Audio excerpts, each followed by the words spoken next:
আকাশবাণী খবর পড়ছি চঞ্চল ভট্টাচার্য। প্রথমে বিশেষ খবর। দুদেশের সরকারি সফরের দ্বিতীয় পর্যায়ে প্রধানমন্ত্রী আজ অস্ট্রিয়ায় উভয় দেশের বাণিজ্য মহলের শীর্ষ ব্যক্তিত্বদের উদ্দেশ্যে ভাষণ দেবেন। ভারত ও রাশিয়া 2030-এর মধ্যে $10,000 কোটি বাণিজ্যের নতুন লক্ষ্যমাত্রা স্থির করেছে। পশ্চিমবঙ্গের 4টি সহ 7 রাজ্যের 13টি বিধানসভা আসনে আজ উপনির্বাচন। নিট ইউজি প্রশ্ন ফাঁস মামলায় বিহার থেকে আরও 2জনকে গ্রেফতার করেছে সিবিআই। উত্তরপ্রদেশের তরাই অঞ্চলের বন্যা পরিস্থিতির অবনতি হয়েছে। সে রাজ্যের মুখ্যমন্ত্রী আজ বন্যা কবলিত অঞ্চল সফর করবেন। মহিলাদের তৃতীয় টি-20 ম্যাচে ভারত দক্ষিণ আফ্রিকাকে 10 উইকেটে হারিয়ে দিয়েছে। স্পেন ফ্রান্সকে 2-1 গোলে হারিয়ে উয়েফা ইউরোপিয়ান ফুটবল চ্যাম্পিয়নশিপের ফাইনালে। আর সে বিস্তারিত খবরে। দুদেশের সরকারি সফরের দ্বিতীয় পর্যায়ে প্রধানমন্ত্রী নরেন্দ্র মোদী এখন অস্ট্রিয়ায় 41 বছর পর এই প্রথম কোনো ভারতীয় প্রধানমন্ত্রী সেদেশ সফর করছেন। গতরাতে ভিয়েনায় পৌঁছালে তাকে ভারতীয় সম্প্রদায়ের পক্ষ থেকে উষ্ণ অভ্যর্থনা জানানো হয়। আজ তিনি অস্ট্রিয়ার রাষ্ট্রপতি আলেকজান্ডার ফন ডেয়ার বালেন এবং চ্যান্সেলর কার্ল নেমারের সঙ্গে সাক্ষাৎ করবেন। ভারত এবং অস্ট্রিয়ার বাণিজ্য মহলের শীর্ষ ব্যক্তিত্বদের উদ্দেশ্যে আজ প্রধানমন্ত্রী এবং অস্ট্রিয়ার চ্যান্সেলর ভাষণ দেবেন। শ্রী মোদী ভিয়েনার প্রবাসী ভারতীয়দের সঙ্গে মতবিনিময় করবেন। গতরাতে তাঁর সম্মানার্থে নেমার নৈশভোজের আয়োজন করায় সামাজিক মাধ্যমে এক বার্তায় শ্রী মোদী তাঁকে ধন্যবাদ জানিয়েছেন। আজ তাদের মধ্যে দ্বিপাক্ষিক আলোচনা হবে। বিশ্বের কল্যাণে দুটি দেশ একযোগে কাজ করবে বলে প্রধানমন্ত্রী আশা প্রকাশ করেন। অস্ট্রিয়া সফরের প্রাক্কালে রবিবার তিনি বলেন, উভয় দেশই গণতান্ত্রিক মূল্যবোধ, স্বাধীনতা এবং আইনের শাসনে বিশ্বাসী। ভবিষ্যতে দুটি দেশের মধ্যে এক নিবিড় অংশীদারিত্ব গড়ে উঠবে। ভারত ও রাশিয়া 2030-এর মধ্যে $10,000 কোটি বাণিজ্যের নতুন লক্ষ্যমাত্রা স্থির করেছে। বিদেশ সচিব বিনয় কোয়াত্রা জানিয়েছেন, প্রধানমন্ত্রী নরেন্দ্র মোদী ও রুশ রাষ্ট্রপতি ভ্লাদিমির পুতিন বাণিজ্য, শক্তি, বিজ্ঞান ও প্রযুক্তি, প্রতিরক্ষা সহ বিভিন্ন ক্ষেত্রে অর্থনৈতিক সহযোগিতার বৃহত্তর পরিসর নিয়ে আলোচনা করেছেন। 2024-এর মার্চে শেষ হওয়া অর্থবর্ষে দুটি দেশের মধ্যে বাণিজ্যের পরিমাণ ছিল $6,570 কোটি। সাংবাদিকদের শ্রী কোয়াত্রা বলেন, ভারত রাশিয়া অংশীদারিত্ব কিভাবে মেক ইন ইন্ডিয়া এবং অন্যান্য ম্যানুফ্যাকচারিং ক্ষেত্রে নতুন শক্তি যোগাতে পারে, দ্বিপাক্ষিক বৈঠকে তা নিয়ে বিশদে আলোচনা হয়। রাশিয়ার সর্বোচ্চ নাগরিক সম্মান order of Saint Andrew the অ্যাপোজেলে ভূষিত হয়েছেন প্রধানমন্ত্রী। রাশিয়ার রাষ্ট্রপতি ভ্লাদিমির পুতিন শ্রী মোদীকে এই সম্মান প্রদান করেন। রাশিয়া ও ভারতের বন্ধুত্বপূর্ণ সম্পর্ককে আরও দৃঢ় করতে এই দুদেশের মধ্যে কৌশলগত অংশীদারিত্বকে অন্য মাত্রায় পৌঁছে দেওয়ার ক্ষেত্রে প্রধানমন্ত্রী নরেন্দ্র মোদীর কাজের স্বীকৃতি স্বরূপ এই সম্মান গ্রহণ করার পর প্রধানমন্ত্রী বলেন, এটি 140 কোটি ভারতবাসীর সম্মান। ভারত সংযুক্ত আরব আমিরশাহীর যৌথ প্রতিরক্ষা সহযোগিতা কমিটির 12শ বৈঠক আবুধাবিতে শেষ হয়েছে। দুদেশের মধ্যে প্রতিরক্ষা সম্পর্ক আরও জোরদার করার ক্ষেত্রে এই বৈঠক গুরুত্বপূর্ণ। যুগ্ম সচিব অমিতাভ প্রসাদের নেতৃত্বে ভারতীয় প্রতিনিধি দল সেদেশের প্রতিনিধিদের সঙ্গে প্রতিরক্ষা ও নিরাপত্তা ক্ষেত্রে দ্বিপাক্ষিক সহযোগিতা বৃদ্ধির লক্ষ্যে আলোচনা করে। পশ্চিমবঙ্গ সহ 7 রাজ্যের 13টি বিধানসভা আসনের উপনির্বাচনে আজ আর কিছুক্ষণের মধ্যেই ভোট গ্রহণ শুরু হবে।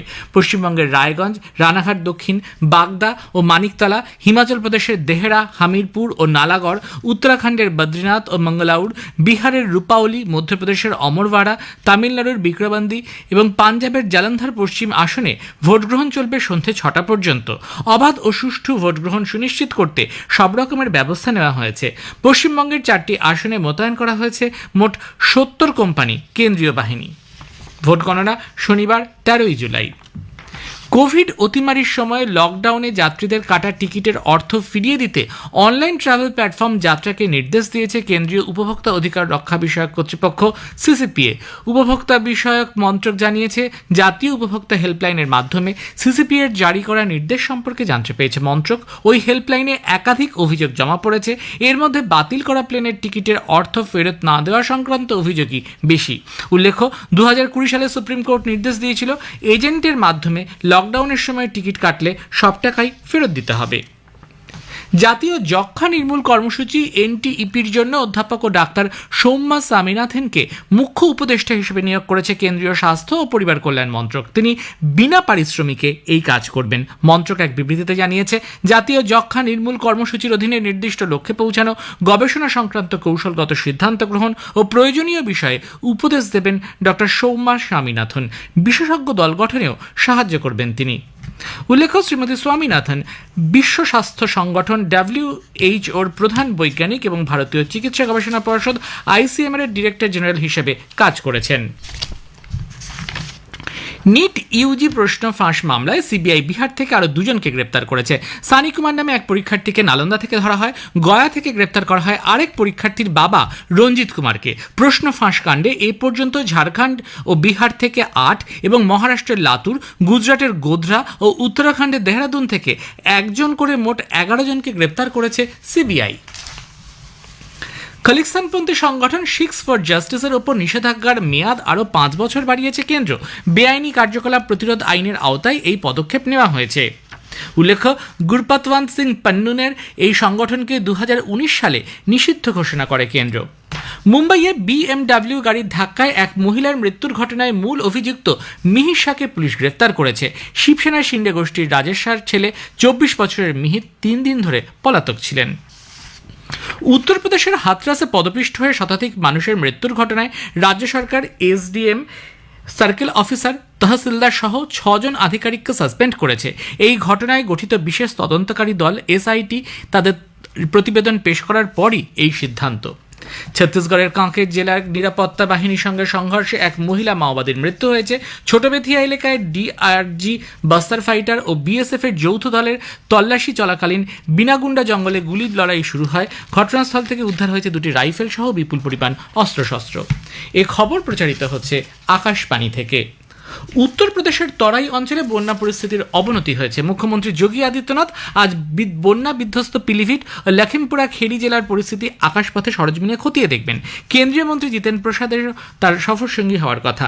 বন্যা বিধ্বস্ত এলাকায় ত্রাণ ও উদ্ধারের কাজও পর্যালোচনা করবেন মুখ্যমন্ত্রী। আকাশবাণীর সংবাদদাতা জানাচ্ছেন, পিলিভিট জেলায় 5 গ্রাম থেকে বন্যা দুর্গত 1 লক্ষেরও বেশি মানুষকে বায়ুসেনা আকাশপথে উদ্ধার করেছে। গঙ্গা, কুয়ানো, ঘাঘরা, রাপ্তি ও সারদা নদীর জল বিপদসীমার ওপর দিয়ে বইছে। এর ফলে সন্ত কবিরনগর, দেউরিয়া, বারাবাঙ্কি, অযোধ্যা, ফারুকাবাদ ও শাহজাহাবপুরের বন্যার আশঙ্কা দেখা দিয়েছে।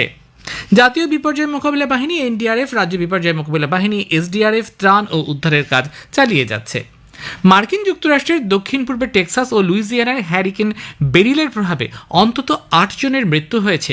ঝড়ের কারণে বিস্তীর্ণ এলাকা বিদ্যুৎহীন, সমস্যায় প্রায় 30 লক্ষ মানুষ।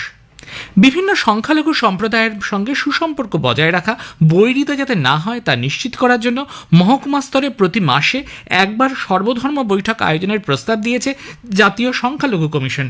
এক নির্দেশিকায় কমিশন সব রাজ্য ও কেন্দ্রশাসিত অঞ্চলগুলিকে এই মর্মে যে পরামর্শ দিয়েছে তাতে বলা হয়েছে, জেলা স্তরে প্রতি 6 মাসে একবার এ ধরনের বৈঠক করতে হবে। এর ফলে সাম্প্রদায়িক সম্প্রীতি বজায় থাকবে। সমাজবিরোধী, দেশবিরোধী যেসব শক্তি বিভিন্ন সম্প্রদায়ের মধ্যে ঘৃণা, বিদ্বেষ ছড়ায় তাদের প্রতিহত করতে কর্তৃপক্ষকে কঠোর পদক্ষেপ নেওয়ার কথা বলা হয়েছে। দেশের মধ্যে 11 জন মৎস্যজীবী এবার সেরা মৎস্য চাষী সম্মান পাচ্ছেন। জাতীয় মৎস্য চাষী দিবস উপলক্ষে ব্যারাকপুরে কেন্দ্রীয় অন্তর্দেশীয় মৎস্য গবেষণা সংস্থা প্রাপকদের হাতে এই পুরস্কার তুলে দেবে। মহিলাদের তৃতীয় T20 ম্যাচে ভারত দক্ষিণ আফ্রিকাকে 10 উইকেটে হারিয়ে দিয়েছে। চেন্নাইয়ের MA চিদম্বরম স্টেডিয়ামে গতকাল সিরিজের তৃতীয় ও চূড়ান্ত T20 ম্যাচে টসে জিতে ভারত দক্ষিণ আফ্রিকাকে ব্যাট করতে পাঠায়। 17 ওভার 1 বলে সবকটি উইকেট হারিয়ে তারা 84 রান করে। 85 রানের লক্ষ্য নিয়ে ব্যাট করতে নেমে 10 ওভার 5 বলে কোনো উইকেট না হারিয়ে 88 রান করে ভারত। ম্যাচে সেরা হয়েছেন পূজা বস্ত্রকার। গোটা সিরিজে তার অনবদ্য সাফল্যের জন্য পূজাকে সিরিজের সেরা খেলোয়াড় হিসেবে মনোনীত করা হয়েছে। হারারেতে আজ তৃতীয় T20 ক্রিকেট ম্যাচে ভারত জিম্বাবুয়ের বিরুদ্ধে খেলবে। খেলা শুরু হবে ভারতীয় সময় বিকেল 4:30। 5 ম্যাচের সিরিজের ফলাফল এখন 1-1। প্রথম ম্যাচে জিম্বাবুয়ে 13 রানে জয়ী হয়েছিল। দ্বিতীয় ম্যাচে ভারত 100 রানে জিতেছিল। শনিবার চতুর্থ এবং রবিবার পঞ্চম ম্যাচটি অনুষ্ঠিত হবে। এদিকে লর্ডসে ইংল্যান্ড ও ওয়েস্ট ইন্ডিজের মধ্যে প্রথম ক্রিকেট টেস্ট শুরু হচ্ছে। 3 টেস্টের বাকি 2টি টেস্ট হবে টেন্ট ব্রিজ এবং এজবাস্টনে। ভারতীয় ক্রিকেট দলের নতুন কোচ হচ্ছেন গৌতম গম্ভীর। প্রাক্তন ব্যাটার এবং 2007 ও 2011 বিশ্বকাপ জয়ী দলের সদস্য গম্ভীরকে এই পদে নিযুক্ত করার কথা সোশ্যাল মিডিয়া পোস্টে ঘোষণা করেছেন BCCI সচিব Jay Shah. Spain UEFA European football চ্যাম্পিয়নশিপের ফাইনালে উঠেছে। জার্মানির মিউনিখে গত রাতে প্রথম সেমিফাইনালে স্পেন 2-1 গোলে ফ্রান্সকে হারিয়ে দেয়। জার্মানির ডর্টমুন্ডে আজ দ্বিতীয় সেমিফাইনাল ম্যাচটি হবে ইংল্যান্ড ও নেদারল্যান্ডসের মধ্যে। ফাইনাল সোমবার। শেষে বিশেষ বিশেষ খবর আরও একবার।